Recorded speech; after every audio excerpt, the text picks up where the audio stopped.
the person who was like, I'm so sick of everybody self-diagnosing, and I was actually diagnosed by a doctor. well, yes, so was I. And I was also self-diagnosed. So just sit down, calm down, because the next thing out of everybody's mouths is, oh my God, and they're taking all of our resources. They're what resources? No, first of all, what resources?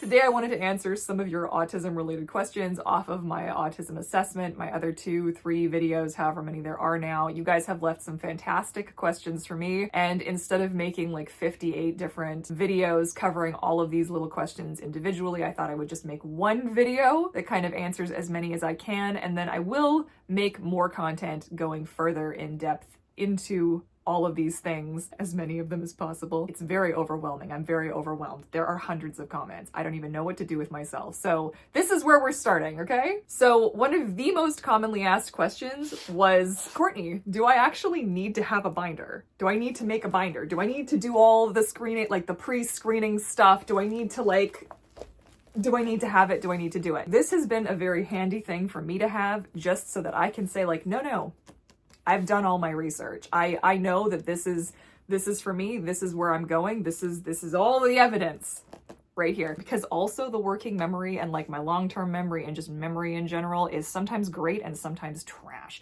So having it all written down also just allowed me to not panic. When I'm in the assessment, I could be like, okay, wait, you're asking me this really specific thing about this thing that happened or may not have, like, here, I've got it. I got it written down for you. Like, it's here, it's in my notes, okay? So that's why I did this. It did give me some peace of mind also, because the more research I did on myself, the more I was sure that this was the right thing that I was going after. I also had a question about how I'm filming my videos and how do I look and act, and do I have a prompt? Do I have a script? Sometimes I do have a script. Today we are flying by the seat of my pajama pants, but generally speaking, if I'm doing a more informative video or something mermaid related, I will have a full-on script that I will just like have over here. I will read from it and I will read chunks and I will cut it together. Everyone's like, oh, you're so eloquent. Like, you speak so well. I'm like, it's editing.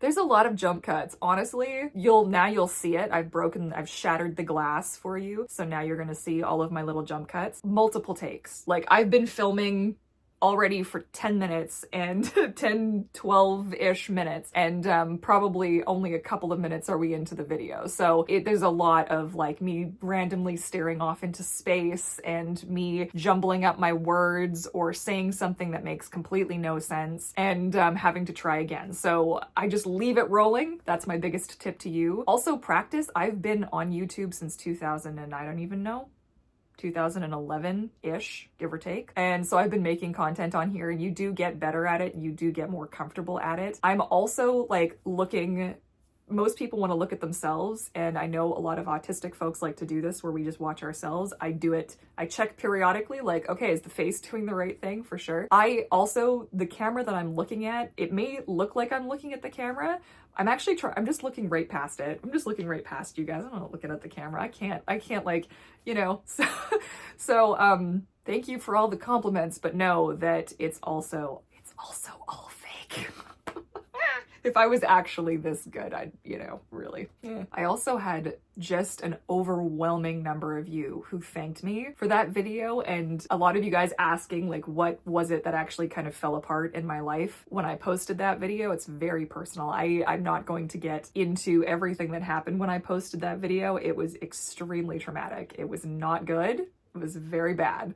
And so it involves other people and I don't want to share. So just know that if you do decide to like publicly come out with something like this or make a video, prepare yourself. I wasn't prepared. I was not prepared for the aftermath of what sharing a video like that on the internet would what it would cause and how it would disrupt my existence. But it was obviously very much worth it, because now you guys have actually found it and I feel like I'm actually helping you guys. You're telling me that I'm helping you, so it was worth it. Would do it again, might do it a little bit differently. Okay, so this was such a good question. How did I find somebody who would take me seriously with this? The child of a really good friend of ours, and I don't want to give like too much information because they're not like online, so I don't want to divulge all of the things. Their little one was diagnosed autistic. What ended up happening was that they they went back to their team and they asked, they were like, hey, do you have any recommendation for where our friend could go to get an assessment? And they did.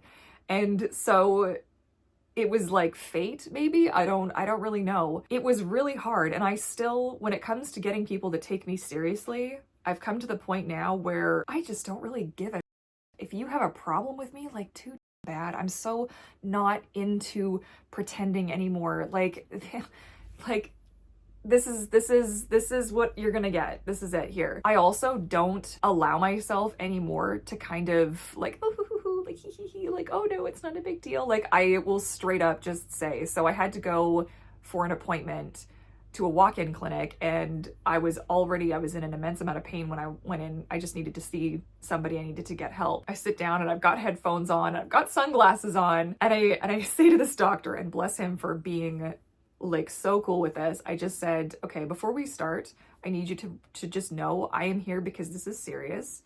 I am autistic. I'm not going to make eye contact with you. I'm going to stare over here. I'm going to keep my shades on and my headphones on. Please try to see past it and take me seriously. And he did. Now, that's not going to work for everybody. It's not going to work for everybody. And there are a lot of people in my life who don't take me seriously. And the thing is, these people just don't see me anymore. When I'm posting like autism related content, I only see it through my lens. So please note that my experience is not the only experience. This is not the only autistic way to be, okay? Like, this is not the only way. So please, when you watch my content, never take it like I'm trying to make you feel badly about yourself for feeling things differently or not liking what I'm doing or doing something different. Please only take from my videos the stuff that you find helpful and just leave the rest. The rest you don't need to worry about it, right? Or better yet, also, and or if you have a different way of doing something or a different perspective on something, please leave a comment, because you have no idea who you're going to find in my comment section. Somebody might be watching my video right now and scrolling through and find something that helped you differently than it would have helped me. It might be a different way of doing something, and they're going to be like, whoa, yes, right? You guys might connect. It's a whole thing. You never know. So if you are feeling brave, and if I say something and you're like, well, that doesn't really, help me out, or maybe there's a different way to do something, right? As long as we're all respectful of each other in the comment section down below, like, I love it, right? So the next question is kind of like, well, how would you do this? Like, if I had to do this and luck hadn't just dropped a 4-leaf clover and a pot of gold and a rainbow into my hands, how would I go about doing this? Well, the binder would be the first start. I would put together a binder with all of the information I've gathered, whatever information I can gather, right? Even if it's just stories from my parents, and type them out and be like, okay, this is what you have to say about me as a kid. If there's any doctor's records or any school records or any photos or video footage of yourself or anything, go through, take the quizzes and the tests, put it together, gather the resources. And then I would go into my doctor. I would probably bring somebody with me, somebody who was on board. If it's a family member, fantastic. If it's not, it's a spouse or it's a friend, whoever, and just say, okay, now what I'm about to say to you is gonna seem maybe way out of left field, but this was something that I have recently discovered about myself. I have put together some information, and I would like to request a referral to be assessed. It's going to be different wherever you are, and people may not take you seriously, and you may take a couple of tries to find somebody who takes you seriously. But on that note, I had some really lovely human being who was like, oh, self-diagnosis isn't valid. I'm gonna just because what do you think I did? And I wasn't wrong. Self-diagnosis is not, I was thumbing through TikTok, somebody said something about autism, and I had a chuckle, and now I'm autistic. Like, that's not, like, self-diagnosis is valid because it means that you've done your research, you've checked all of the boxes. Like, the DSM-5 is accessible. Like, you can go and you can read it. Like, it's available, right? So you can go and you can be like, all right, here's the actual diagnostic criteria. Here are the points that I check. I've done the quizzes, I've done the things. I don't really know what people are thinking. Like, it has to start somewhere. So to the person who was like, well, I'm so sick of everybody self-diagnosing, and I was actually diagnosed by a doctor. Well, yes, so was I. And I was also self-diagnosed. So just sit down, calm down, because the next thing out of everybody's mouths is, oh my God, and they're taking all of our resources. What resources? No, first of all, what resources?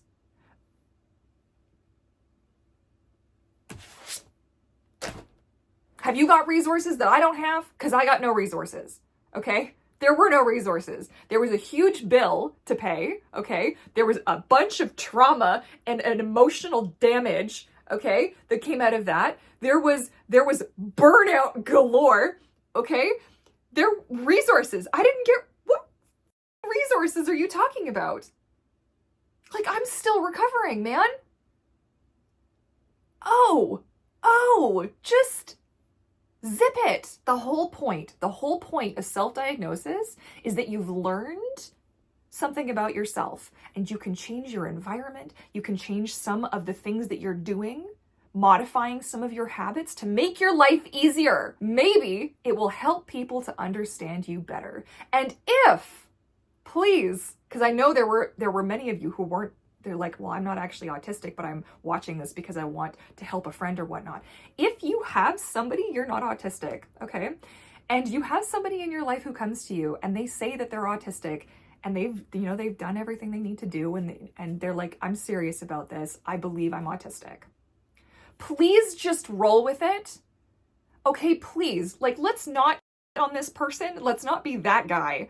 Let's say like, okay, so you believe you're autistic.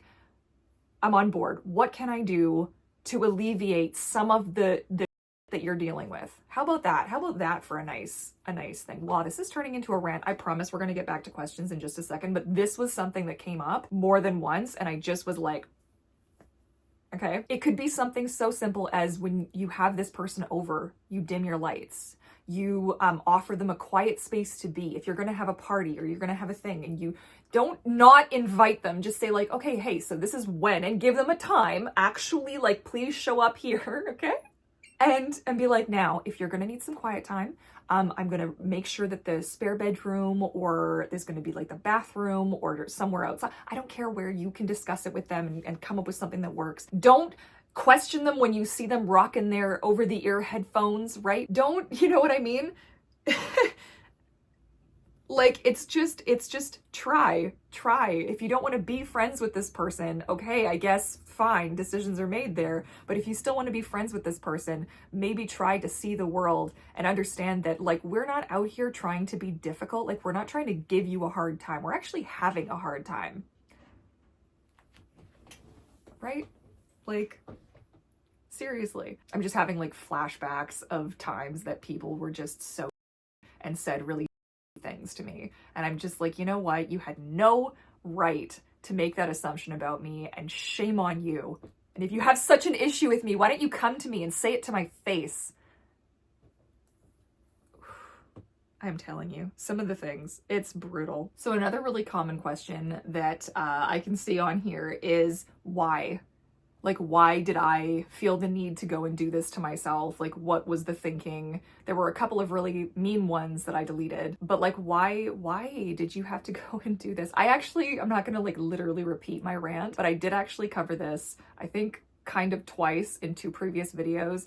I've got like an autism playlist going, so there's gonna be videos in there that are gonna be worth checking out because I have touched on a few things already in there. But essentially, like, I don't feel like any of us are doing this because we really want to be all that special. I think most of us are sick of being special at this point. We just kind of want an answer for why, right? Like, the autistic why. I don't know. We haven't talked about this here. I've talked about this on my TikTok. This is definitely a thing though. Like, why do we need to know why? I don't know why. And it makes me crazy.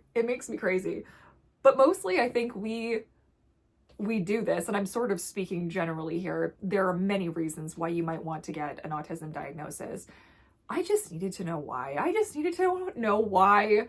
Why did I always feel so weird in comparison to other people, no matter how hard I tried? I just felt like there was always something I was missing.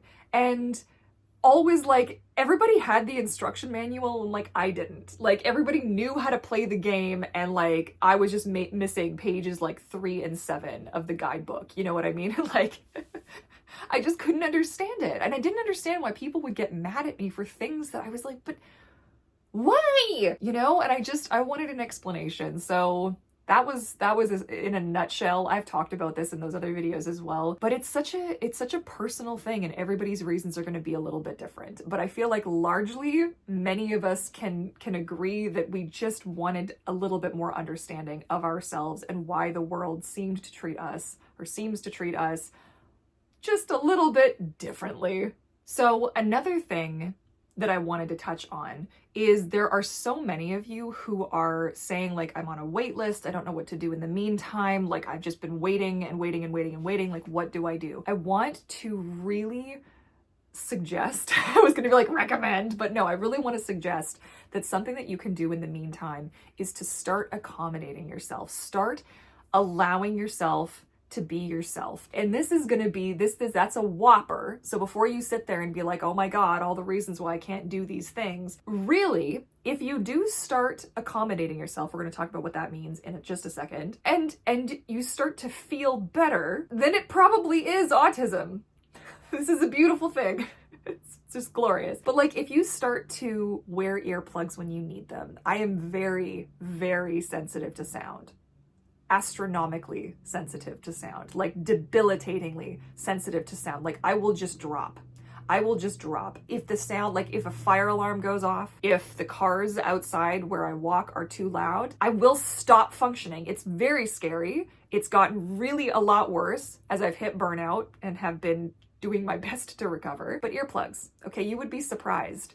I'm also extremely sensitive with my hands, so I wear gloves a lot. Now, gloves cause their own sensory issue, so I'm not like wearing like hand gloves like when I'm just out and about, but I mean things for gloves like folding laundry, or gloves like doing the dishes, or gloves when I have to handle things that are extremely cold, like if I'm moving things in our storage locker, or I'm doing yard work, or not that I'm doing yard work all the time, but like if I have to shovel snow, whatever, right? Like I'll make sure that my hands are not encountering bad textures and bad things. Accommodating yourself is basically looking at the pain points in your life. So looking at the things like noticing, okay, well, I get really stressed and anxious if I ever have to leave the house. So what could you do? Like work backwards, be like, okay, if I have to leave the house at this time, I want to make sure I give myself enough time. I want to make sure that like I've used the bathroom, that I'm, you know, my body is clean, my teeth are brushed, like things that, you know, make you feel like a human for starters. And the teeth brushing is a whole thing. Please do not get me started. A water pick is your best friend. Everyone's like, oh, you don't brush your teeth every day. Listen, on my worst days, I cannot tolerate the toothbrush and the motorized and the toothpaste, and I will use a water pick. And at least I've done something. Just give me some slack here, people. Making sure that you've eaten, making sure that you've got safe foods in your house, foods that you like. Like sit down with yourself and kind of get to know yourself. Ask like, what are the things that really bother you, and what could you do to make it less of a bother? I am sitting here on a work day, no makeup, no jewelry, no wedding ring, no nothing, okay? I put eyebrows on. That's all you guys get from me. I'm wearing the biggest, oversized, comfy sweatshirt in pajama pants, okay? No bra. Like, who are we? Who cares? Why do it to myself, right? Like, I'm having just a straightforward heart-to-heart with you guys. Why do I need to doll myself up beyond recognition? I don't need to. If you like to do that, that's not any judgment. Again, everybody is different. This is purely from my POV, okay? My perspective. What else could you do? Are you somebody who likes a weighted blanket? There were a few of you who are like, oh God, no. Like my mom can't tolerate the weighted blankets, but I do like a weighted lap pad. But I don't always like my full weighted blanket. So a weighted lap pad, like a square, is fantastic. Shave your head, maybe. Okay, that's what I did. I used to have hair I could tuck into my pants. If you've been on my channel for a while, you'll remember I used to have very, very long, and I've got a lot of hair. There's still so much up there, even though most of my head is shaved, okay? Things like this. I don't wear earrings that make noise or jingle. If I'm having a bad sensory day, I don't wear jewelry that makes noise, right? All of these things. Start to accommodate yourself. Start to take up space for yourself, even if you can only do it within your house and within your space. I recently got noise canceling in the ear, like earbuds. Absolutely a game changer. Absolutely a game changer. Holy cow. Mwah. Absolutely love them. While you're waiting to get your assessment, don't just say like, okay, when I get my assessment, then I can start accommodating myself. Like do it now. Like you may be doing things right now that are adding to your sensory load that you do out of habit. Things like, I don't know, wearing mascara or wearing perfume or wearing a certain kind of underwear or wearing a certain kind of sock. There are like limitless options out there for all of these things.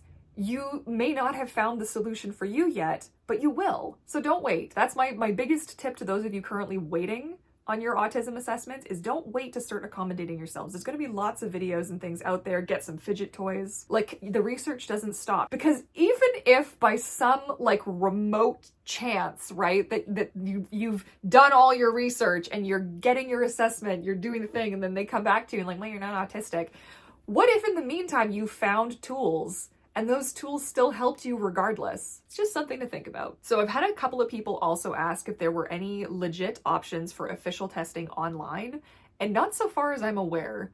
I don't know, that's like, it's gonna be varied across the board, but I do think this is something that they require you to see somebody in person for, as far as I'm aware. So I don't know that for sure. That's just like me not having Googled anything, just guessing. So another common question is it worth it? Like, was it worth it? People are telling me it's not worth it. Should I even bother with the assessment? So, right, like I had mentioned before, everyone's gonna have their own kind of reasons for wanting to have the assessment done. For me, it was so much of a question mark in my life that I had to know in terms of what I've actually gotten out of the actual assessment, which is in here. It's not like, you know, like I gave it to my doctor. I don't really know that she cared too much for that. It's fine, whatever. It hasn't provided me with anything more than insight into myself, which honestly is what I wanted. Was it worth it? For me, it was, because the pain of just remembering things that had happened to me and not understanding why was so great, and actually being able to go back. It creates a whole other kind of pain though, just so that you know, like going through, I should probably do a video just talking about the aftermath, like without going into the specifics. This like obliterated me. I don't even know, when I look at in the mirror now, I actually see somebody I recognize, but there was a whole period of time there where I was just like, who are you? Who were you? Why are you like this? What is this? And some days I still have sort of like moments of denial, thinking to myself, like, was this like, am I really autistic? Like, what is all of this? You know, it's so hard because it did cost a lot of money, and depending on where you are, it ranges from anywhere from like $1,000 to $5,000. You know, it's all about improving the quality of your life. That's the whole point of this, in my opinion. Again, it's just in my opinion. But was it worth it? For me, it was. For me, it was worth it. For me, it was worth going through and everything that I went through afterwards and all of the things. It was worth it because I have grown with this a little bit every day, and I don't allow myself to get pushed around the way that I used to. I stand up for myself more. It's taken a lot of additional therapy though. Okay, so like the expense didn't stop. I actually had to seek out an autism specific counselor afterwards, because I'm like, well, I have this assessment, and now what? So like the financial, you know, burden, as it were, didn't just disappear. And if anything, I became a lot less functional and discovered that I actually have much higher support needs than any of us really believed at the time or knew at the time. That was kind of scary, watching skills regress and watching myself go through non-speaking episodes and having to rely on technology and having to rely so much on my husband and on friends and family. And it's a journey, you know, it's a journey. It was worth it for me though. Now this has become a 42-minute long sit down, so I have no idea how long this video is actually going to be. I had you guys request that I keep these to kind of the 15-minute mark. 15-20 minutes. We'll see how long this one is. I'm gonna guess it's like 20 minutes to a half an hour. Who knows? If you were enjoying this kind of content, you have other questions you'd like me to answer in another follow-up video or in separate videos, please leave them in the comment section down below. I have been a bit slow to reply. I am reading through the comments as many as I can in a day. It is very overwhelming and a little bit overstimulating to have every day, like so many new comments, but I love it though. So in a good way, okay? In a good way. So I set my little timer and I kind of get through it. I have a lot more content coming, so please hang tight. Thank you so much for your encouragement, for your support, for your love, and for your kindness towards each other in my comment section. It's a beautiful thing to see. And I'm so happy to have you all here. Subscribe, check out some of the other videos, all those things. And otherwise, thank you so much for watching. I look forward to catching you all again in my next video. Somebody said I should start saying happy stimming. So we're gonna say happy stimming / happy swimming and all the things. Okay, I love you guys and I'll see you all again soon. Bye for now.